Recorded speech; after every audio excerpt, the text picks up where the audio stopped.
That is Kintner's house, and that was built by Gene Jackman, the number, what was Gene, number three? Yeah, number three. Gene Jackman, he's a carpenter, he built that house, and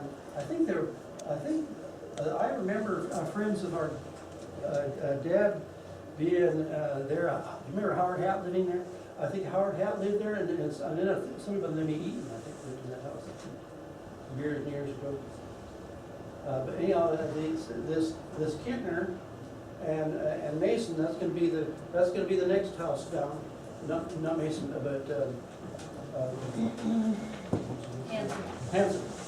Yeah, they were sisters.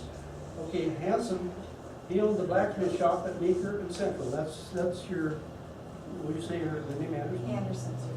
That should go knock on the door, huh? Yeah. They lived there a long time. Yeah. Yeah, okay. Anyhow, the blacksmith shop on Central. Hanson came from Wisconsin, had 2 horses, Glenn and Xanadu. Herman, this is my uncle Herman Reitan. He worked for this shop was right on the southeast corner. This is his blacksmith shop on the southeast corner. No, southwest corner of Central Mead. And the Methodist Church was kitty corner across. He used to park his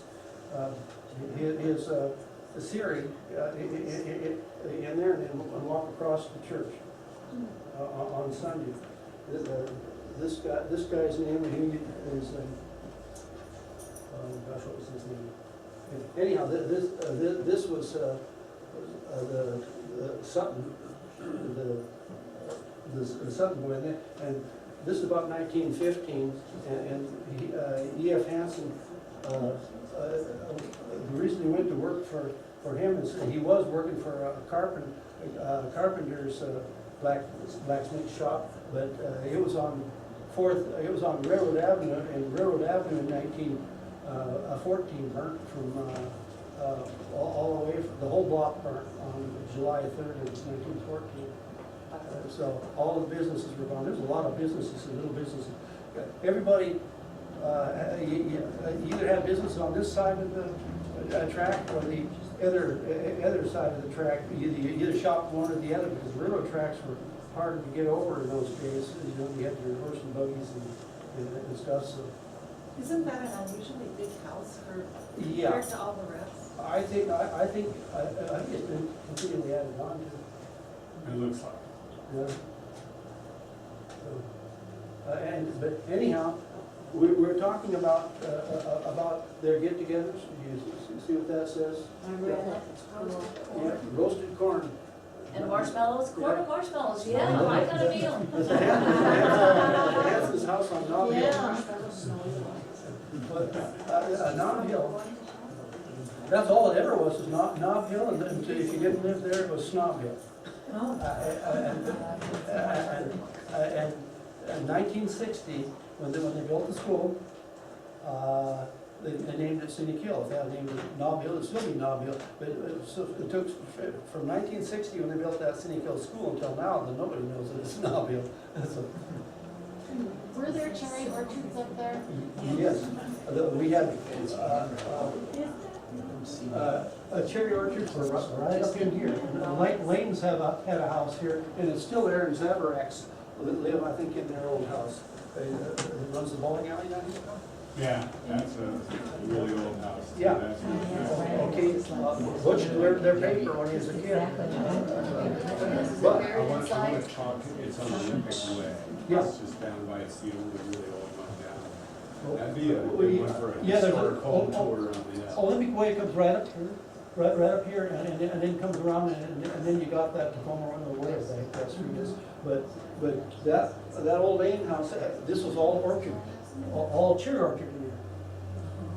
In the 1950s, I used to go to the end of Dean Street, which was Dean's on Alexander, and their driveway took off from there, going kind of to the north, and then there's people by the name of Radonovich lived the other way. There were two deliveries there. He had, my brother Butch here, he had the whole hill, 100 customers, he had the times right, right? And he worked, he had to cover a lot of territory for that, he went all the way down Vandy, and all the whole hill. I had, my paper, I was North Park, I had it made there, Central Avenue and First, Second, Third. But now the same place where you had 110 customers would be about, well, there's 900 homes now, so. That was just like, Dave Ellis said when he did on weekends, probably six cars go by. We just got through with a car count, there was 900 and some go by every day. Wow. Yeah.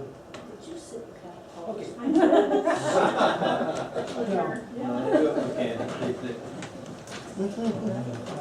This is the thing, I don't know, I just wanted,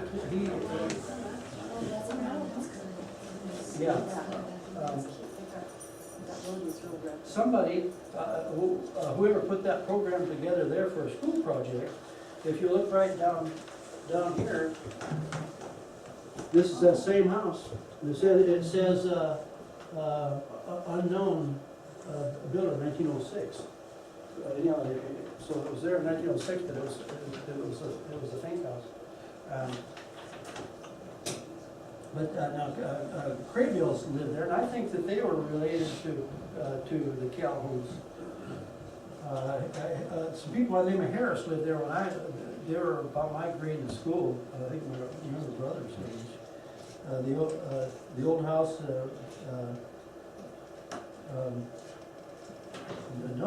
Just don't know too much about it, but it's made it from '06. It's hanging together.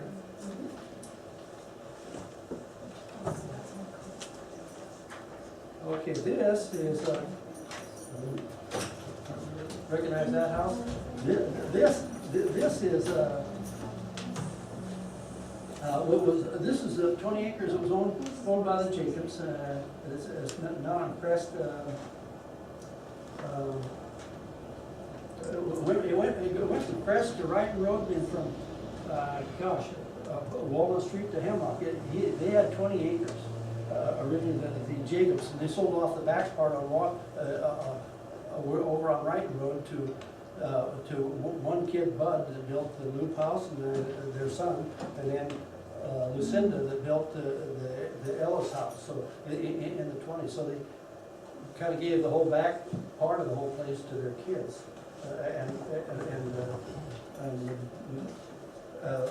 later on,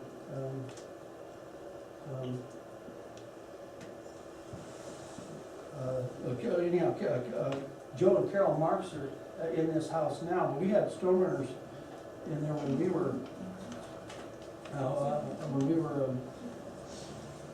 kids. Stormwater Lane, if you know where Stormwater Lane is, that was named for worst stormwater. They had a filbert orchard in there, filbert nut orchard.